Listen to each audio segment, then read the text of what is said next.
A point came in my life when I felt that I literally have no one. There is no person who is on my side.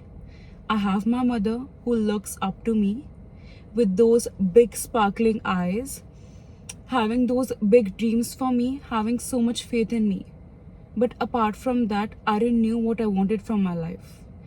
I didn't even knew if I have the capacity to start everything all over again, because my confidence, my self-esteem, my whole purpose was shattering down. Whatever I was planning, things were going right opposite the way I had planned. And a point came, I just said to myself, like, do I even have anyone who is by my side, who can actually help me, who can actually get me off this dark space that I have put myself into? And to be honest, yes, things were going on in my life. Obviously, we are humans.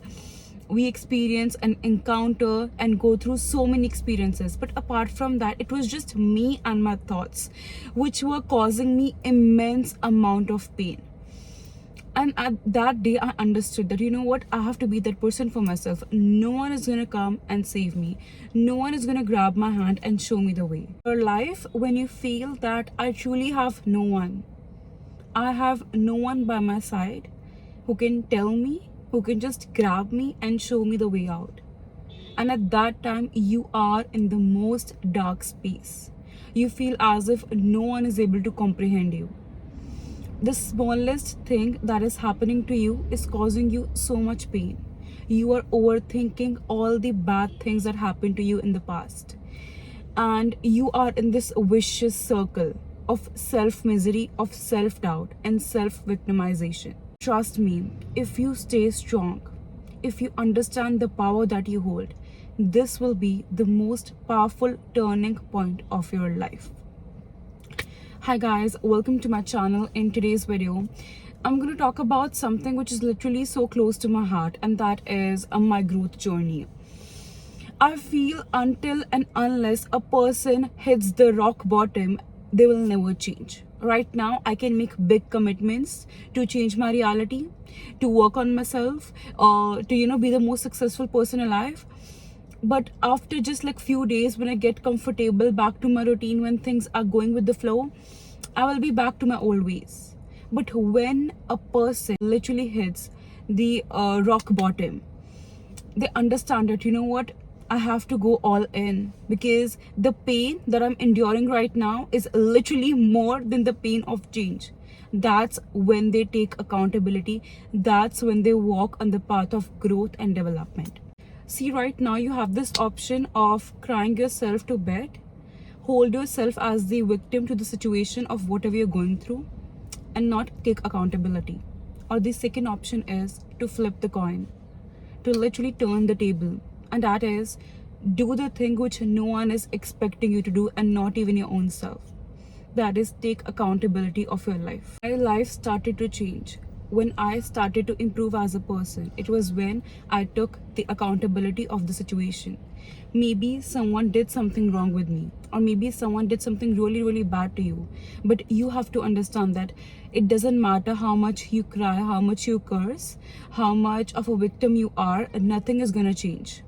Your reality will not change. No one will give you an award. Maybe you will get some sort of sympathy that you're seeking for, but in the long run, you will just end up being a victim of that situation. One of the biggest problems with we humans is that we wait for the worst case scenario to happen in order to take the action.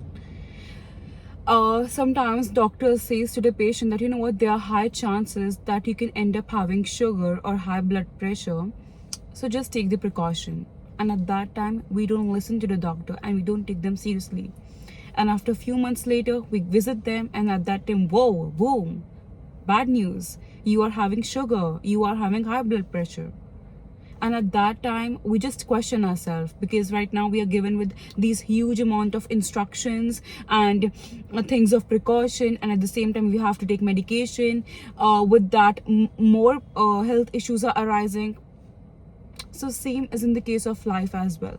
Right now you are seeing that, you know what, there are certain group of people who are influencing you, who are impacting your mental health in a bad way. You're not ready to take action. You're just ignoring and letting things be. Ever since I was a child, I had this problem of setting boundaries. Whenever I met any person and they were nice to me, I felt as if, oh my god, I've found my best friend forever. I can share each aspect of my life, I can discuss everything with them, and they're gonna be my side. And obviously things didn't work that way.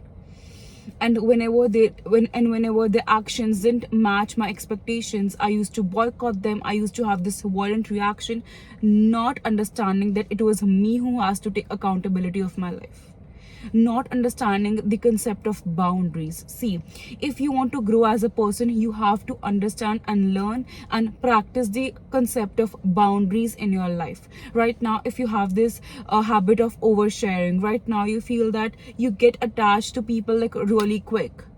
Right now you feel it is really very convenient for you to get attached to a person, but when it comes in terms of taking accountability of that relationship or friendship, you are not able to take that. It means you have to work on yourself. Don't wait for the worst case scenario for happen. Don't wait for the situation to happen that person literally disrespects you, and then you speak up for yourself, and then you start distancing yourself from them. No, I think people who are in like toxic relationships or friendships, early signs are visible and they are called as the red flags. The thing is, we as humans are ignoring a red flags. Right there, there is a person who is like waving that red flag that, you know what, yes, there is defect in me. I am broken. Like in broken, I mean like broken by heart, or maybe mentally or emotionally. They don't have that much intelligence. And then we put so much energy, time and effort into them. And when that person is not able to reciprocate the same respect, the same love, the same energy, we question our existence. Time when my mental health started to improve, and the only time when I started to have this sense of peace and harmony in my own self was when I stopped expecting from people, and when someone did something to me, I took the accountability. If someone started to, you know, belittle me, they started to make me question my worth, and then I asked myself that, Ritika, what were you doing that made them so comfortable that right now they are comfortable disrespecting you? But in this case, you don't even have to punish yourself, and you don't even have to blame yourself for each and everything. You can literally hold yourself accountable for a situation and not punish yourself, blame yourself, or question yourself for the same. The other day, I met this person in my college, and that guy was, I guess, 3-4 years younger to me. And like expected him to behave with me in a like really respectful way, because I feel like as I am his senior, there should be a sense of respect. But that person was literally continuously speaking bullshit. He was degrading me. He was actually questioning me about each and every aspect. I quoted a sentence, and then he was there to blabber some like nonsense. And at that point I realized, like, you know what, right now I can question myself, like, why this person is like talking to me in this way. But the thing was, I had just met him. Right now, if I am taking accountability, is accepting the fact that person doesn't know how to speak. He doesn't know how to conduct himself in a social group. So when I talk about taking accountability of the situation or taking accountability of your life, it is to understand that why this situation is happening, to be mature enough, to be responsible enough, to understand the back mechanics of certain things. Sometimes some really nasty and ugly things happen to us, and we without even realizing it, it impacts our mental health in such a high way. But if we have this habit of like regularly journaling, because I have this habit of like journaling at night time. Like usually I try to journal like every single night, but at least 5 times a week I journal. And at that time I question myself, like, you know, my first question while journaling would be like, what was the time which made me question my worth, or when was the time where I felt difficulty, or I was ashamed of my own self or my own being, or what was the situation in which I can literally look back and understand like how would I have reacted in a better way. So this way I'm taking accountability of my life, I'm taking accountability of my action. But at the same time, you cannot always blame yourself for certain situations or things to happen. The life that we're living right now is literally so unpredictable. And in order to remain sane, in order to not get drifted away from our goals, in order to walk on the path of sanity, sometimes we really need to understand that we have to consciously, like literally consciously, walk on the path of truth, walk on the path of growth. You really need to be emotionally smart enough to understand that, you know what, why this thing is happening to me, and what is the best way to react to it. So right now I have actually accepted this fact that, you know what, I don't have that ideal group of people. There are people in my life who have my back, who I like spending time with, but in case of problem, or in case of like emotional support or help, I literally have no one in terms of friends. But at the same time, I am actually even content with this fact that, you know what, at least I'm not being deceived, at least I know my truth. And if I don't have that many friends, for a matter of fact, I have a supporting family.